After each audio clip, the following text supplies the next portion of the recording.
When you pay 3 mana for a creature, you're usually reasonably happy if the creature's stat line is 3/3, so when you get a 3/4 for the same investment, you feel pretty good about things, especially when it comes with upside. After all, 4 toughness means that that creature can stand up to most other 3 mana creatures, and that it's importantly out of range of spells that can do 3 damage, like Lightning Bolt.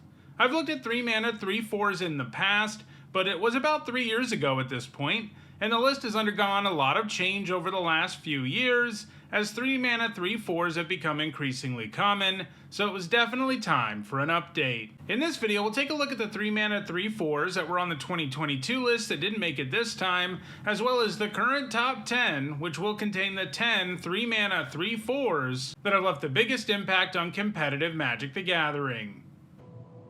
This video is sponsored by Card Kingdom. Use the links in the description to visit their store.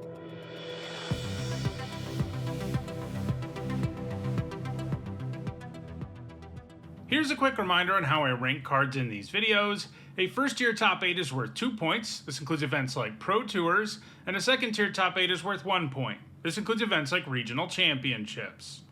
Now, let's take a look at the 6 3 mana 3/4s that made the list in 2022, but didn't make it this time, starting with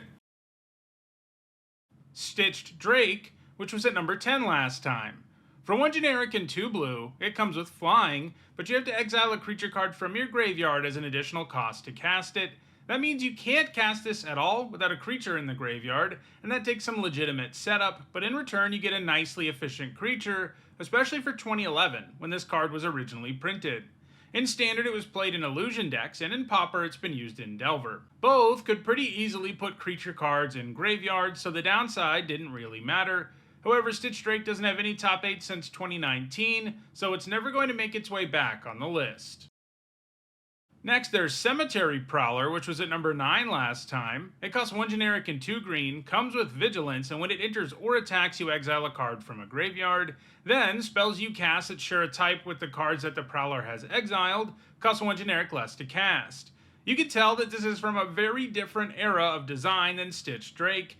After all, the text box is all upside. Not only does Vigilance allow it to take advantage of its nice stat line on both offense and defense, it can also hate on the graveyard and make your spells easier to cast, including the turn it comes down. It put up top 8s in Standard Mono Green aggro and saw some play in Pioneer Gruul aggro, and while it has put up 2 top 8s since 2022, it wasn't enough for it to remain on the list, as the number 10 card this time around has 14 points.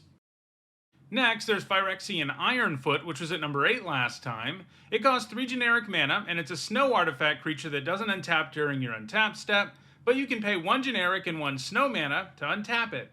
The Ironfoot is even older than Stitched Drake is, so it's another card typical of the game's earlier 3 mana 3/4s, as its text box is largely downside. Its ability to untap itself can give it pseudo-vigilance, although obviously that's a pretty expensive way to get it. The Ironfoot saw play largely as a result of being a perfect creature given what the Standard of 2007 was. The most dominant cards in that format were things that tapped creatures, like Brine Elemental or Cryptic Command, and 2 cards that were a lot worse against artifacts, Shadow Mage Infiltrator and Shriek Maw. It was so good in the format that it even saw main deck play as a 4 of, including in blue-black control Fairies, blue-white control, and Reanimator. It hasn't gained any points since 2007, and it isn't likely to. It was the kind of card that was good because of a very specific metagame, and that just won't happen again. Next, there's Serendib Efreet, which was at number 7 last time. It's actually the game's very first 3 mana 3/4. It costs 2 generic and a blue, and it has a text box that is a mix of upside and downside because it has flying, but it does 1 damage to you each upkeep. In the early days of Magic, this was one of the best aggro creatures. The downside was well worth the upside. There simply wasn't another flyer at this cost that could contend with it, and it would end up doing way more damage to your opponent than it ever did to you.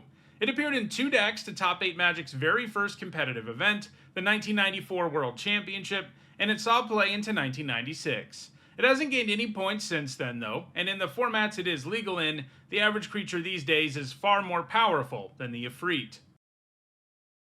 Next, there's Burning Tree Shaman, which was at number 5 last time. It costs 1 generic, a red, and a green, and whenever a player activates an ability that isn't a mana ability, this creature deals 1 damage to that player. I distinctly remember when this was printed. I was super excited for it at the time because I played a red-green deck, and it was the first 3-mana 3/4 that basically didn't have a downside. In the early 2000s, magic creatures really started to become more powerful, a trend that has continued to this day, so we can really look at the Shaman as a turning point in the design of 3-mana 3/4s specifically. And sure, its ability is symmetrical, but come on, you're a red-green aggro deck. Who needs activated abilities when you can just curve out and crush your opponent?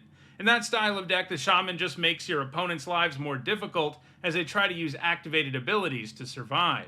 It saw play in aggressive decks in both block and standard, but it doesn't have any top 8 since 2006.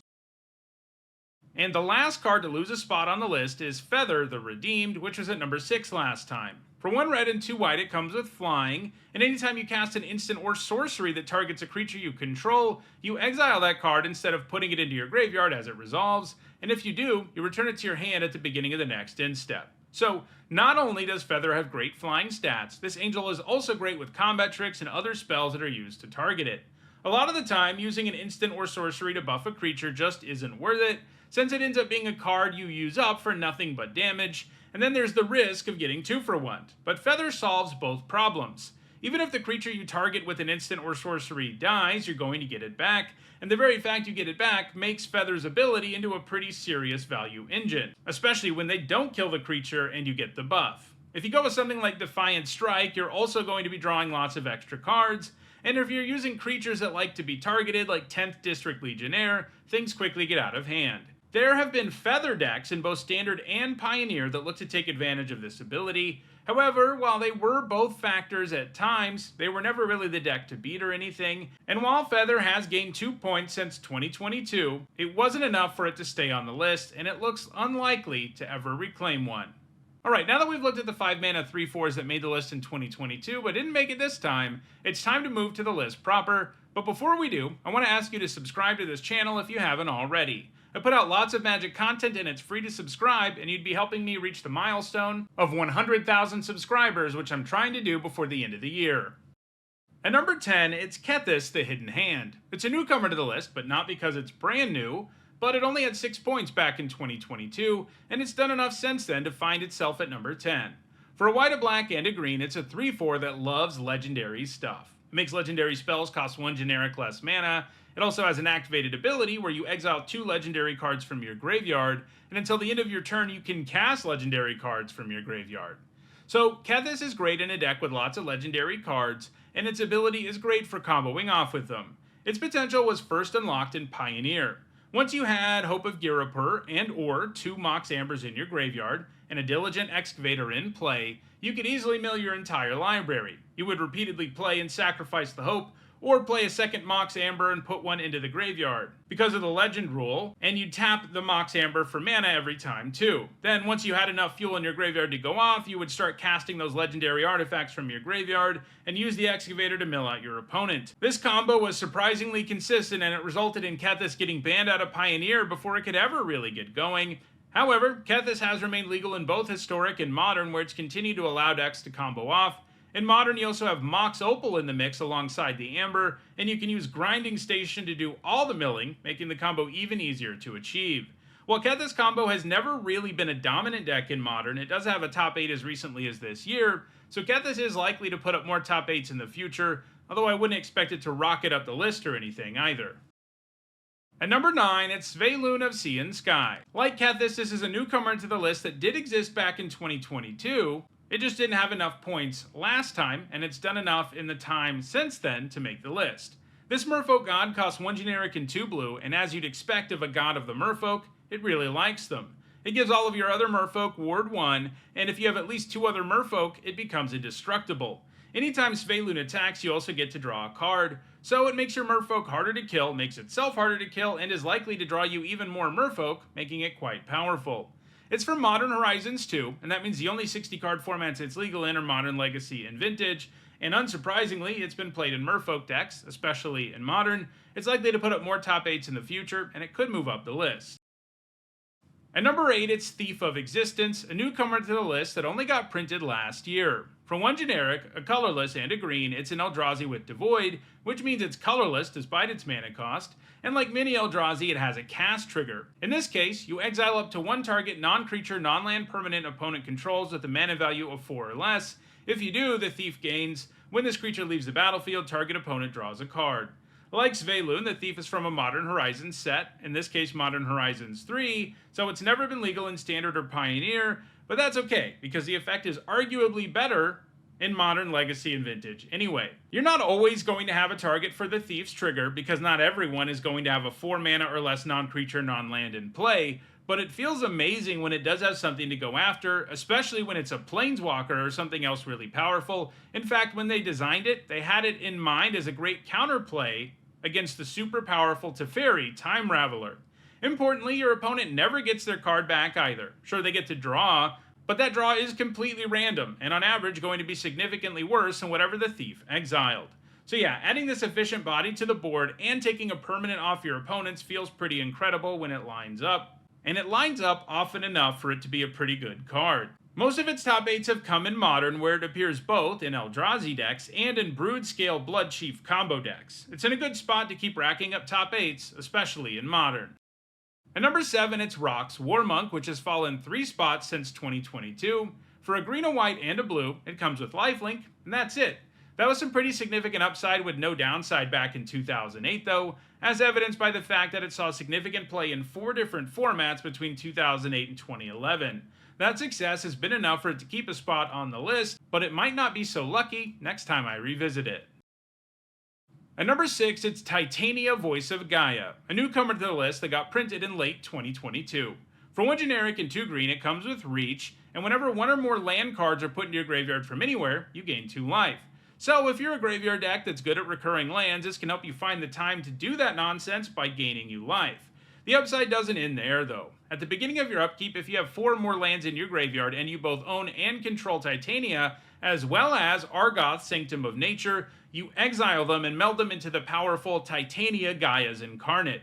Argoth is a land that works super well alongside Titania, even before they transform. This is because Argoth has an activated ability that mills cards. So while melding these 2 cards together might sound a little far-fetched, about half of Titania's points have actually come in decks that play both of these cards, since they are both so good in their own right, and good in the same kind of deck. So playing these 2 cards as a sweet value engine and then having the upside of getting a massive creature with a bunch of keyword abilities is pretty sweet.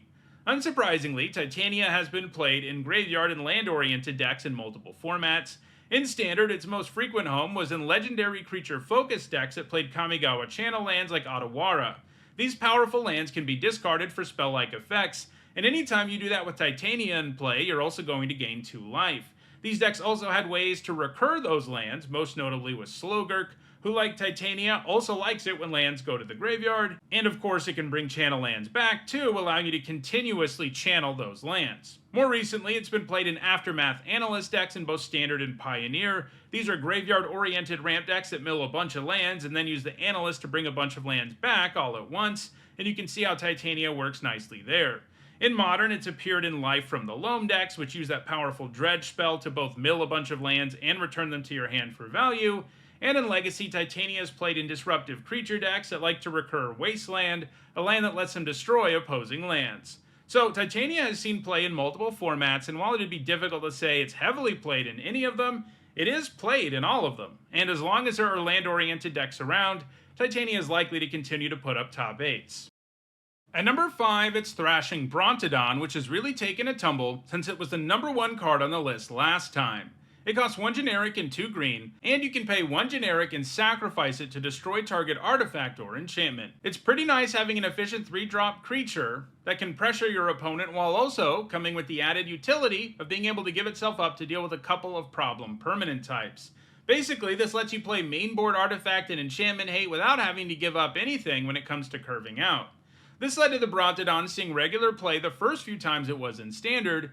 However, the Brontodon is a pretty good illustration of how much we expect from 3-mana creatures these days, because it's legal again in Standard right now, as a result of a reprint in Foundations, and so far, no one's playing it. Now, being in Foundations does mean it's going to be legal in Standard for a very, very long time, and I think I would bet on the Brontodon seeing at least a tiny bit of play at some point, but I also don't see it becoming heavily played like it once was either. At number 4, it's Brimaz, King of Oreskos, which has dropped 1 spot since 2022.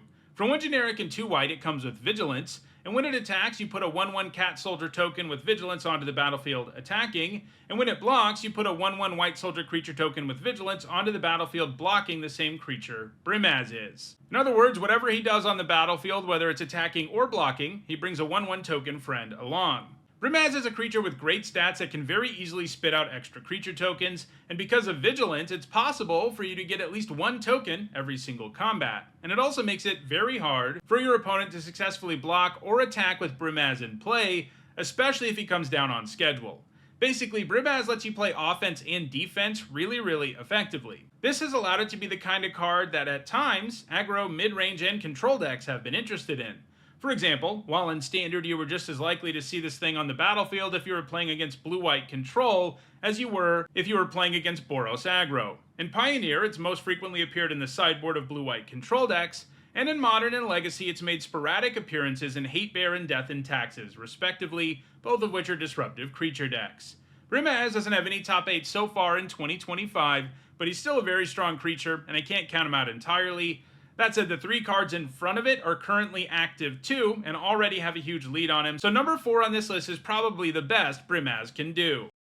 At number 3, it's Sentinel of the Nameless City, a newcomer to the list that got printed in 2023. For 2 generic and a green, it comes with Vigilance, and when it enters or attacks, you get a map token. So when you get this down on turn 3, you're getting a creature that, like Brimaz, is pretty good on offense and defense thanks to Vigilance, and also like Brimaz, spits out tokens, and it even gives you one right away. This means that even if your opponent kills it, the Sentinel will have given you something very real. Map tokens are pretty good, as they allow a creature to explore, which ends up either drawing you a card or putting a +1/+1 counter on the creature that explores, and you can surveil 1. And if they don't kill the Sentinel, it's going to give you lots of maps and lots of value. It's been heavily played in both Standard and Pioneer ever since being printed, and it got a big bump with the release of Bloomburrow, which featured lots of powerful creatures with the Valiant mechanic. These creatures give you value when they get targeted the first time each turn, and map tokens give you a very efficient way to do that, while still allowing you to be super aggressive and attack with your 3/4. It's played alongside these Valiant creatures in both Standard and Pioneer, in addition to seeing play in more straightforward green aggro decks. Sentinel of the Nameless City is going to continue to put up top 8s, and it isn't actually out of the question that it eventually claims a number 2 spot on the list. For now though, that card is Nadu, Winged Wisdom, a newcomer to the list that was printed in 2024 in Modern Horizons 3, making it another card that is only legal in Modern, Legacy, and Vintage, at least at first.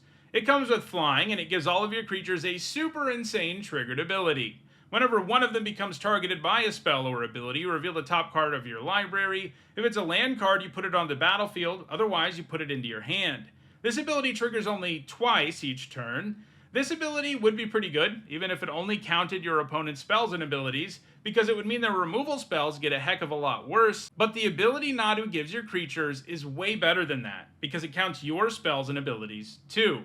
Also, note that the limitation of twice per turn is part of an ability that Nadu gives to each of your creatures. So for each creature you have, you can trigger this twice per turn, and therein lies the problem. You can target Nadu and your other creatures with your own stuff, like repeated activations of Shuko or Outrider and Core, and as long as you're making new bodies to target with something like Springheart Nantuko, or resetting Nadu's trigger by playing another one, you can draw your entire deck while adding tons of bodies to the board, and at that point it's very easy to win. In the end, Nadu decks absolutely crushed Pro Tour Modern Horizons 3, and it was quickly banned out of the format. But the good news for Nadu is that it's still legal in Legacy, where there are even more powerful ways to go off with it, like with Cephalid Illusionist. The Illusionist likes to be targeted already, since it mills 3 cards from your deck when that happens, and these decks can do it over and over again and mill the entire library, and then eventually win the game with Thassa's Oracle. And Nadu is even strong enough to see some play in Vintage. Nadu is going to continue to put up top 8s in the future, and it will be interesting to see whether or not Sentinel of the Nameless City can ever catch it. It would have no chance if Nadu wasn't banned in Modern, but that handicap has made it more possible for the Sentinel to surpass it, at least in the short term. Either way, neither Nadu nor the Sentinel has any real hope of ever catching the number 1 card on the list, which is Endurance, which has moved up one spot since 2022. It's a 3/4 with flash and reach. That already makes it into a creature that can come down and ambush block just about anything that might be attacking on turn 3, but of course the upside doesn't end there, otherwise Endurance wouldn't be the number 1 card on this list by a mile. When it enters, you can also have up to one target player put all cards from their graveyard on the bottom of their library in a random order, and it has Evoke, which is an alternate casting cost, but if you cast it that way, it gets sacrificed when it enters. In other words, when you evoke this, you're just getting the enters trigger, and in this case, the evoke cost is exiling a green card from your hand.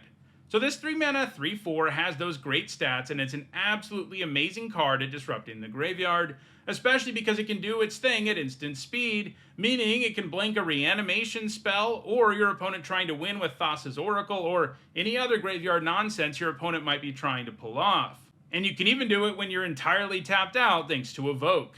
Endurance is another Modern Horizons card, limiting the formats it's legal in to those with larger card pools, but it's probably better in those formats anyway, where graveyard shenanigans are much more commonplace.